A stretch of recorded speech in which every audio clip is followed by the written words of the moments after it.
हर हर महादेव।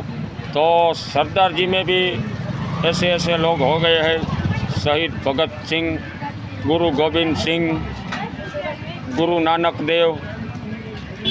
तो मैंने जेना जेना नाम आवड़े थे तो भैया सब मैं हिंदी गुजराती बोलता हूँ तो सबका इतिहास बाहर पाड़ूंगा कि ऐसे ऐसे लोग हो गए हैं। उसमें भी उधम सिंह,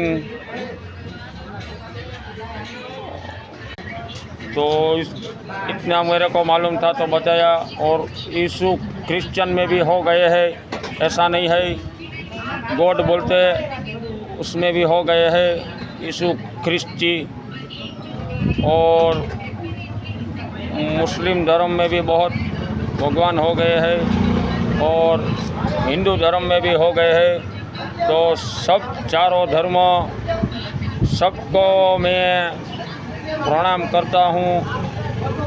तो भाइयों बहनों, मैं सब गुजराती भाइयों बहनों सारा सारा विडियो मारा जो तमे मारी चैनल ने लाइक करो, शेर करो, सब्सक्राइब करो, फॉलो करो।